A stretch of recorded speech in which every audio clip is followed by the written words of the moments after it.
بسم الله الرحمن الرحيم. waxaan maanta aan isugu kin yeeray inaan idii muujiyo sida aan ugu faraxsanahay u soo dhaweynayno barnaamijka deyn cafinta oo runtii maanta la gaaray milestone ama meel aad muhiim u ah. waxa runtii sharaf noo ah dadaal dheerna loo soo galay dadaal runtii aan loo kala harin ha ahaato dawladda qaybaheeda kala duwan fulinta baarlamaanka maamul goboleedyada ganacsatada in maanta la gaaray pointigii go'aan qaadashada ama waxa loo yaqaano decision point oo Soomaaliya deyntana looga cafinayo qaybna ay uga noqonayso bulshada caalamka iyo systemka dhaqaalaha adduunka. haddii muxuu ahaay aan dhamaystirno processkaasna albaabo fara badan oo Soomaalida wax weyn u ah muxuu ahaay dhaqaalaheeda muxuu ahaay arrimaha bulshada ka qayb qaadashada muxuu ahaay systemka ganacsiga adduunka inay noo furmi doonaan maantana runtii step xoog leh ee la gaaray. faa'iidada noogu jirta barnaamijkaas waa xagga dhaqaalaha xagga arrimaha bulshada iyo xagga maalgashiga. xagga muxuu ahaay dhaqaalaha albaabkii ugu horeeyay oo ahaa inaan la macaamilno hay'adaha u qaabilsan ee maaliyadda adduunka sida bangiga adduunka iyo muxuu ahaay IMF ama hay'adda lacagta adduunka inaan maanta ka nahay xubin la aqoonsan yahay. adduunkuna step kaasoon la qaadin cid kastoo doonto inay ama wax nala qabato aysan u furmeen oo qof kastoo aad u tagto marka hore oo conditionka kugu xiraa ay tahay World Bank iyo IMF-ta xiriirkiina soo wanaajiya in qayb muhiima oo deynta maantana laga cafiyay in processkii aan bilaabayno completion point-gana insha Allah ta'ala annagoo sida hadda aan u soconno ama trajectory-ga aan ku soconno haddaan ku sii soconno muddo 3 sano dawladda Soomaaliya deynta laga wada cafi doono albaabo fara badan oo dhaqaalana ay noo furmi doonaan. arintaas aadaan u soo dhaweynaynaa waa ku faraxsanahay qaybtii aan ka ahayn maamulka Hirshabeellana aadaan ugu faanaynaa. runtii dood badan ka jirto deynta ma la cafiyay lama cafin ma la khafiifiyay see la yeelay waxaan rabaa inaan si kooban arintaas aan aan uga hadlo. 1996 ayaa hay'adaha IMF iyo World Bank waxay bilaabeen barnaamij la yiraahdo HIPC waxa waaye Highly Indented Poor Countries Initiative hindise deynta looga cafinayo ama looga khafiifinayo wadamada muxuu ahaay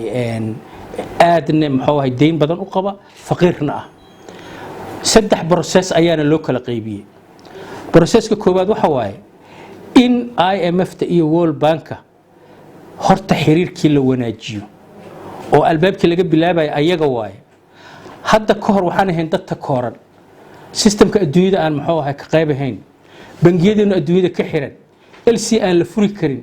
muxuu ahaay adduunyada aan la ganacsi karin wadanka aan la maal gashan karin. stepka koobaad marka waxa waaye IMF-ta iyo World Bank inaan tacaamul la sameeyno oo aan la muxuu ahaay aan la deal gareyno. qaybta ku xigta waxa waaye deymanka ayagu nagu lahaayeen oo runtii muxuu ahaay qaybta ugu muhiimsan ah in la bixiyo. qaybtaas waa la bixiyay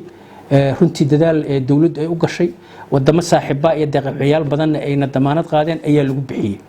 ilaa ayaa 1 bilyan iyo 700 ayaa la baxshay oo ah qaybtii ah muxuu ahaay wadamadaas hay'adahaas IMF iyo World Bank. waxa hadda ku xiga qaybtii muhiimka ahayd oo ah wadamada la isku yiraahdo Paris Club oo wadamada reer galbeedka u badan deynta nagu lahaayeen Norway Ingiriiska maxaa Mareykanka Faransiiska waxay nagu lahaayeen ayadana meel fiican ay maraysaa. waxaan rajaynaynaa waxa nagu xiran qodobada nagu xiran waa inaan hagaajino maamul wanaaga. waa maqleysinaan u maleynaa ra'iisul wasaaraha ka hadlaayo 94 shuruud ayaana lagu xiray. shuruudahaas badankoodu waxay u badan yihiin maamulka maaliyadda la dagaalanka corruption-ka sharciyada la dejiyo dakhliga kor loo qaado dakhliga si fiican loo maamulo qaybta ugu muhiimsan oo lagu qarash gareeyo arrimaha bulshada qodobadaas haddaan saas sii wadno Paris Clubna way naga cafi doontaa deyntooda inkastoo laga cafin haddana macnaha loo leeyahay deyntii waa la cafiyay waxa waaye tusaale ahaan hadday diyaarad runwayga ay taagan tahay oo matoorada la shido oo yani ay ku cararto runwayga waxaa jirta point hadday gaarto diyaaraddu way kacdaba yani inay kacda leh waayo ma joogsan karto inkastoo marka runwaygii aan weli saaranahay oo runwaygii aan ku cararayno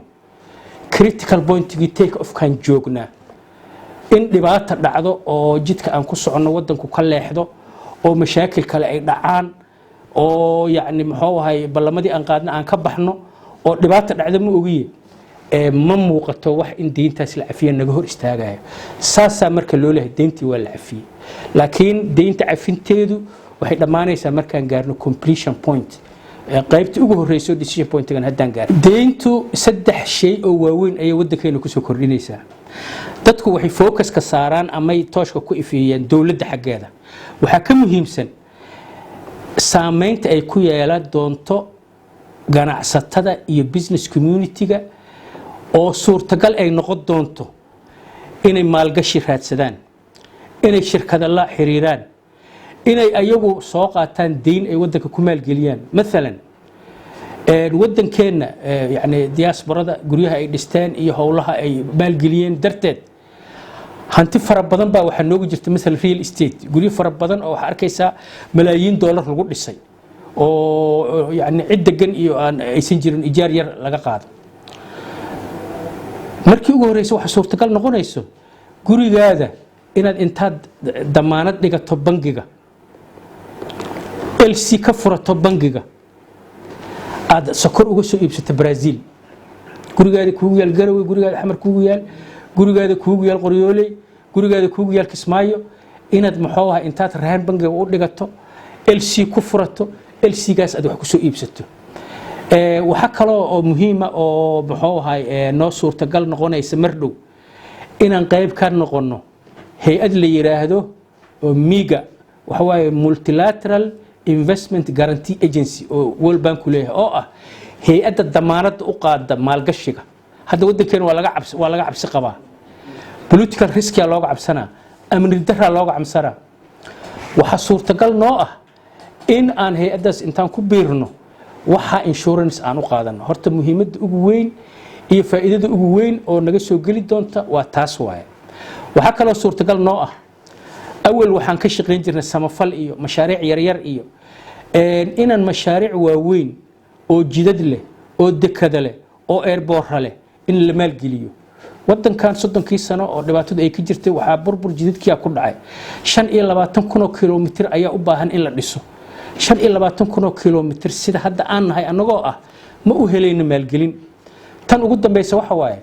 xagga muxuu ahay oo conditions kana kamida qodobada la isku xiray kamida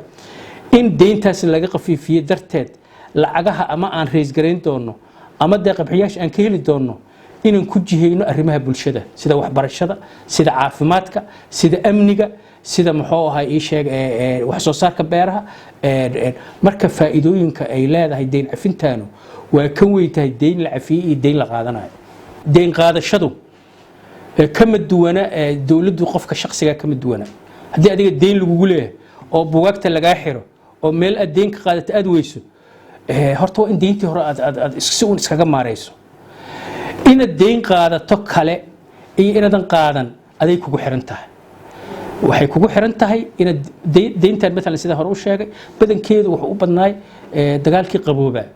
taangiyo hub diyaarado waxyaalo lagu soo gaday oo deyn lagu soo qaaday hadda anaga xaaladaas ma joogno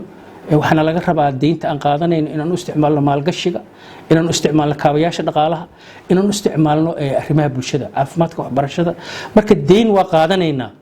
oo systemka adduunyada ka mid nahay laakiin deyntaas inay noqoto deyn dadka faa'iido u leh waa qodobada lagu xirana waa ka mid tahay annaguna waa inaan yani mataqaana mas'uuliyad ahaan aan hubinaa in aan yani dawlad wanaag iyo daahfurnaan iyo kala hordhigid sida danteena wixii ku jirto inaan hubino deyntaas inaysan qasaarin horta runtii maalgelinta ugu badan oo maamul goboleeda gelaysa oo runtii hadda dawladdu wadanka oo dhan ay dawlad u tahay annaga waxaa dan noogu jirtaa inaan maalgelin u helno warshada Isnaay Biyaasa, inaan maalgelin u helno warshada Balcad, inaan warshad u helno warshadaha suufka, dekadaha inaan dhisno, jidadka inaan furno. horta meesha deyn cafinta faa'iidadeeda laga dareemi doono oo muxuu ahaay dadka noloshooda ay iska bedeli doonto maamul goboleedyada waay. waana sababta aan u soo dhaweynayno muxuu ahaay arinta kale oo xiriirka ka dhaxeeya deeqda iyo deynta wadan deeq ma ku hormaro, musaacado la siiyo oo deeqa oo samafal iyo ma ku hormaro. wadan wuxuu ku hormaraa maalgashi dadkiisa iyo dadka maalgashadayaasha adduunka ah ee wadanka intay u la jecloodaan maalgashtaan. waana jidkii ugu horeeyay oo arintaas lagu galay. runtii waxaan ku soo gabagabeynayaa yani arinta deyn cafinta inaan la siyaasadayn. runtii wax badan oo ama dawladda dhexe ama dawlad goboleedyada lagu dhaliili karaa jiro.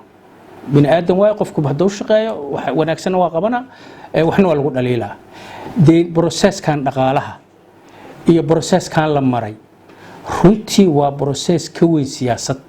waa process ka weyn mucaarad, waa process ka weyn muxaafad, waa process ka weyn dawlad goboleed iyo dawlad dhexe. waa sababta ayadoo khilaafaad fara badan oo ay jiraan maamul goboleedyadu ay qayb uga ahaayeen processkan dhammaantood oo stepkii ugu dambeeyay ama talaabtii ugu dambeysay ay ahayd shirkii wasiirada arrimaha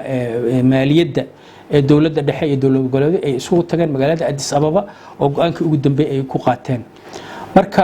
waxaan ugu baaqayaa dhammaan ummadda Soomaaliyeed, ganacsatada, maamul goboleedyada muxuu ahaa inta danaynaysa horumarka iyo wanaagga Soomaaliya. arrintan waa arrin wanaagsan mudan in la soo dhaweeyo. annaga marka waxaan la rabaa dhamaanteen inaan ka tashano sidii aan wanaag uga miro dhalin lahayn. haddii anagu wanaag aan uga miro dhalin weyno oo deena la cafiye kaliya aan gacmaha is saarano horumar lagu magaarayo. inaan ka miro dhalino oo aan jidkaas la falay aan si fiican u qaadno annagana laga rabaa.